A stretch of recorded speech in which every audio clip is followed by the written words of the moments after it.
இன்னைக்கு நான் face glowing exercise சொல்லித்தர போகிறேங்க. எல்லாருமே ஃபேஸ் மேலே கான்சென்ட்ரேட் பண்ணுறோம். எல்லாருக்குமே ஃபேஸ் நல்லா இருக்கணும், மூஞ்சி நல்லா இருக்கணும், முகம் அழகாக இருக்கணும். நம்ம வெளியில் போனால் நம்ம ஒர்க்குக்காகவும் நம்மளோட இமேஜுக்காகவும் நம்மளோட ஃபஸ்ட் இம்ப்ரெஷனுக்காகவும் ரொம்பவுமே நல்லா இருக்கணும்னு நினைப்போம். மேல் ஃபீமேல் எல்லாருக்குமே அந்த ஃபீலிங் இருக்கும். அது ரொம்ப ரொம்ப நல்ல விஷயம். செல்ஃப் கேர் ஆக்டிவிட்டீஸ் தான் நம்மளை மகிழ்ச்சியாக வச்சுக்கும். Self care rituals, self love தான் நம்மளை ரொம்பவுமே கான்ஃபிடென்ஸ் அதிகப்படுத்தும். செல்ஃப் லவ் தான் இருக்கிறதுலையே மோஸ்ட் இம்பார்ட்டன்ட்.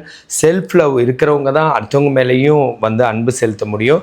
நம்ம மேலே, நம்ம முகத்து மேலே, நம்ம உடம்புல, நம்ம இதயம், நம்ம ஆர்கன்ஸ் மேலே நம்ம அன்பாக இருக்கணும். இன்றைக்கி என்ன சொல்ல போகிறேன்னா, ஃபேஷியல் எக்ஸசைஸ் சொல்லி கொடுத்து அதை எப்படி நம்ம பளபளன்னு வச்சுக்கிறது, பரு இல்லாமல் வச்சுக்கிறது, தோலில் சுருக்கம் இல்லாமல், மங்கு, கண்ணை சுற்றி கருவளையம் இதெல்லாம் இல்லாமல் எப்படி வச்சுக்கிறதுன்னு டூஸ் அண்ட் டோன்ட்ஸும் எக்ஸசைஸும் சொல்லித்தர போகிறேன். இப்போ ஃபஸ்ட்லேருந்து ஆரம்பிக்கிறேன். வழக்கம் போல் ஃபேஸ் நல்லா இருக்கணுன்னாலும் மனநிலை, உணவு, எக்ஸசைஸ் 3 தான் ரீசனாக இருக்குது. மனநிலையில் சொல்லிடுறேன். அகத்தின் அழகு முகத்தில் தெரியும்னு சொல்கிறாங்க. இது முற்றிலும் உண்மை. அகத்தில் என்ன இருக்கோ அதாங்க மூஞ்சில். அகத்தில் கோபம் இருக்கா, மூஞ்சில் கோபம் தெரியும். அகத்தில் பொறாமை இருந்தால் மூஞ்சில் பொறாமை தெரியும். அகத்தில் போட்டி இருந்தால் மூஞ்சில் போட்டி தெரியும். அகத்தில் நம்மளுக்கு ஒரு கஞ்சத்தனமோ இல்லை நம்மளுக்கு ஒரு இறுகிய மனப்பான்மையோ, மன அழுத்தம், ஸ்ட்ரெஸ்ஸோ, டிப்ரெஷனோ, ஆங்ஸைட்டியோ இருந்தால் அதான் தெரியும். சரி, நெகட்டிவை நான் ரொம்ப பேச விரும்பல, பாசிட்டிவ் சொல்கிறேன். நம்ம இங்கே அன்பு, எல்லார் மேலேயும் அன்பு செலுத்துறது அது பிறவி குணம். நம்மளுக்கு அன்பு செலுத்துறது தான் குணம். குழந்தையாக இருக்கிறப்பவே அன்பு செலுத்துறது தான் குணம். அந்த பிறவி குணத்தை தேவையில்லாமல் இந்த சமுதாயத்தில் நம்ம அப்பா அம்மா சொல்லி கொடுத்தோ, நம்ம குடும்பம் சொல்லியோ, வெளியில் இருக்கவங்க சொல்லியோ, இல்லை 4 இடத்துல ஏதோ ஃபெயிலியர் ஆயிடுச்சுங்கிறதுனாலையோ மாற்றிக்காதீங்க. அப்படி மாற்றினா எலிக்கு பயந்து ஊட்ட கொளுத்துன மாதிரி. என்னமோ ஒரு 10 இடத்துல, ஏன் 100 பேர்த்திட்ட பழகி 95 பேர் உங்களுக்கு எதிராக செயல்பட்டாலும் நீங்கள் உங்கள் கேரக்டரை மாற்றாதீங்க. கண்டிப்பாக நீங்கள் அன்பாகவே இருந்துட்டுருங்க. அவங்க அப்படி இருந்தால் அந்த லாஸ் அவங்களுக்கு தான் நோய் வரும். அவங்க மூஞ்சி தான் அழகாக இல்லாமல் போகும். அன்பாக இருக்கிற குணத்தை வச்சுக்கோங்க. அன்பாக இருந்தாலே மகிழ்ச்சி பயங்கரமாக வந்துடும். மகிழ்ச்சியாக இருந்தீங்கன்னா அது மூஞ்சில் அப்படியே தெரியும், செம்ம அழகாக இருக்கும். இதை தவிர பார்க்குற எல்லாரையுமே அன்பு செலுத்துறதுக்கும் மகிழ்ச்சிக்கும் யூஸ் பண்ணிக்கோங்க. நம்ம ஏன் அவங்கக்கிட்டேருந்து பணம் வேணும்னு நினைக்கணும், நம்ம ஏன் அவங்க உதவி செய்யணும், அவங்க பொருள் அவங்க நம்மளுக்காக வேலை செஞ்சு வைக்கணும்னு. அதெல்லாம் நடக்கும், அதெல்லாம் நம்ம எதிர்பார்க்கலாம். ஆனால் அப்செட் ஆகாதீங்க. புதுசாக மீட் பண்ணுறவங்ககிட்ட நல்லா அன்பாக இருந்து பாருங்கள். சரியில்லைன்னா அப்புறம் அப்படியே ஒதுக்கி விட்ருங்க, பிளாக் பண்ணி வச்சுருங்க. இப்படியே ஒரு 100 பேர்த்திட்ட பழகினா தான் 5 பேராச்சும் நம்மக்கிட்ட நல்லா இருப்பாங்க. பழகிறத நிறுத்தக்கூடாது, அன்பை நிறுத்தக்கூடாது. ஒரு குறிப்பிட்ட பர்சன் சரியில்லைன்னா நீங்கள் நிறுத்திக்கலாம். இந்த கண்டிப்பாக there is no love without giving. கொடுக்கறது தான் அன்பு. ஸ்மைலை கொடுக்கணும், பேச்சை கொடுக்கணும், உதவி செய்யணும், பணம் கொடுக்கணும், இதெல்லாம் சேர்ந்து தான் அன்பு. இதெல்லாம் நடக்கிற மாதிரி ஒருத்தருக்கு ஒருத்தர் ரொம்ப அன்பாக இருக்கணும். இது மகிழ்ச்சியை கொடுக்கும், இது முக மலர்ச்சியை கொடுக்கும். இதுக்கு அடுத்ததுக்கு போயிடுறேங்க. இதை தவிர என்னென்னா உணவில் விட்டமின் சி ஸ்கின்னுக்கு நல்லது. பட் எல்லா விட்டமினுமே நல்லது. விட்டமின், மினரல்ஸ், அமினோ ஆசிட்ஸ் எல்லாமே நம்மளுக்கு தேவைப்படுது. ஈவன் நம்ம ஹார்மோன்ஸ் நல்லா இருக்கணும். ஹார்மோன்ஸ் நல்லா இருக்கணும்னா நம்மளோட ஹாப்பி ஹார்மோன்ஸ் எல்லாம் டோபமின், என்டார்ஃபின், ஆக்சிடோசின், செரட்டோனின் இதெல்லாம் நல்லா வேலை செய்கிற மாதிரி பார்த்துக்கோங்க.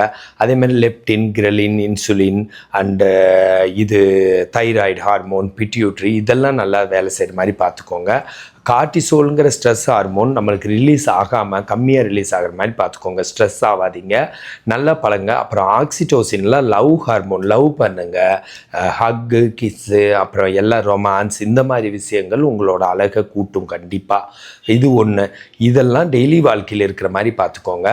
இதை தவிர என்னன்னு கேட்டிங்கன்னா, உணவில் ஒரு பழங்கள், காய்கறிகள் இல்லாத நாளே இருக்கக்கூடாது. ஒரு நாளைக்கு 3லேருந்து 7 வகையான ஃப்ரூட்ஸ் அண்ட் வெஜிடபிள்ஸ் இருக்கணும். ஜங்க் ஃபுட் சாப்பிடாதீங்க, ரொம்ப அதிகமாக சாப்பிடாதீங்க. நைட் சாப்பாடை முடிஞ்சால் 6 மணி 7 மணிக்குள்ளே சாப்பிட்ருங்க. தண்ணி 3-4 லிட்டர் குடிங்க. தண்ணி நல்லாவே நம்மளோட ஸ்கின்னை சுத்தப்படுத்தும். கண்டிப்பாக நம்ம உடம்பை சுத்தப்படுத்தும். ப்ரீத்திங் எக்ஸசைஸ் பண்ணியும் அதை சுத்தப்படுத்தலாம். அது எக்ஸசைஸுங்கிற டாப்பிக்கில் சொல்கிறேன். இதை தவிர பார்த்தீங்கன்னா ஐஸ் வைக்கலாங்க மூஞ்சிக்கு. ஐஸ் தெரப்பி ரொம்ப நல்லது. 10லேருந்து 15 நிமிஷம் இந்த சைடுக்கும் 10லேருந்து 15 நிமிஷம் இந்த சைடு, மொத்தம் அரை மணி நேரம் வைக்கலாம். இல்லை அட்லீஸ்ட் 10லேருந்து 15 நிமிஷம் வைங்க ஃபுல் ஏரியாவுக்கு. ஐஸ் தெரப்பி ரொம்ப ஹெல்ப்ஃபுல்லாக இருக்கும். அது தவிர ஃபேஸ் ஃப்ரூட்ஸ் பேக்கு அந்த மாதிரி சோப் போட்டால் நம்மளோட வேர்வை துவாரமெல்லாம் அடைஞ்சிக்குது. சோப்போ ரொம்ப கெமிக்கல் கலந்த எந்த ஆயின்மெண்ட்டோ போடாதீங்க. நீங்கள் வந்து இயற்கையான பொருட்களை யூஸ் பண்ணுங்கள். பைத்த மாவு, கடலை மாவு, இன்னும் என்னென்னமோ இருக்குது, எக்ஸாக்டாக எனக்கு தெரியாது. ஆனால் நீங்கள் அதை பார்த்து படித்து யூஸ் பண்ணிக்கோங்க. இயற்கை. இல்லை வெறும் தண்ணியிலையாச்சும் கழுவுங்க. அடிக்கடி முகத்தை கழுவுங்க. மூஞ்சில் கை வைக்காதீங்க, வாயில் கை வைக்காதீங்க, கிருமி எல்லாம் போயிடும். அப்புறம் ரொம்ப கெட்ட எண்ணெய், செக்கு எண்ணெய் யூஸ் பண்ணுங்கள். நல்ல நல்ல மூலப்பொருட்கள். குக்கரில் சமைக்காதீங்க, மண் சட்டி சில்வர் பாத்திரத்தில் சமைங்க. ஒரிஜினல் கடல் கல்லுப்பு, நல்ல நார்ச்சத்து இருக்கிற உணவு, மாவுச்சத்து, இட்லி தோசை பூரி சப்பாத்தியை குறைச்சிட்டு நல்ல ஒரு அரிசி சாதம், சிங்கிள் பாலிஸ் அரிசி அப்படி சாப்பிடுங்க. காய்கறி பழங்கள் சாப்பிடுங்க. சரிங்களா? இதோட உணவு. எக்ஸசைஸ்க்கு வரேன். எக்ஸசைஸில் உண்மையிலேயே முக மலர்ச்சி அதிகப்படுத்துறதுக்கு எக்ஸசைஸ் இருக்குங்க. மூஞ்சில் மசில்ஸ் இருக்குங்க. Frontalis muscle, corrugator supercilii muscle, orbicularis oculi, nasalis, risorius, orbicularis oris upper, orbicularis oris lower, mentalis. இதெல்லாம் வந்து இதுக்கெல்லாம் எக்ஸசைஸ் இருக்குங்க. அதையெல்லாம் பண்ணால் நல்லா. சுவிங்கம் கூட மூஞ்சிக்கான ஒரு எக்ஸசைஸ்னு வச்சுக்கோங்களேன். அது ரொம்ப நல்லது. இப்போ இது ஒரு 2-3 எக்ஸசைஸ் வேகமாக சொல்லித்தரேன். நெத்தியை மேலே சுழிச்சு 10 வரைக்கும் வச்சிருந்து கீழே போடுறது 10 வரைக்கும். இந்த மாதிரி 7 தடவை 3 செட் செய்யலாம். ஃப்ரான்டாலிஸ் மசில், கொருகேட்டர் சூப்பர் சிலிக்கு இந்த மாதிரி 10 வரைக்கும் வச்சுருந்து விடுறது 7 தடவை, 10 வரைக்கும் விடுறது, அது 7 தடவை. ஆர்பிகுலரிஸ் ஆக்கிளைக்கு லைட்டாக மூடுறது 10 வரைக்கும் வச்சுருக்கிறது, திறக்கிறது 10 வரைக்கும் வச்சுருக்கிறது. இது மாதிரி மென்டாலிஸ், ரைசோரியஸ் இதுக்கெல்லாம் செய்யணும்.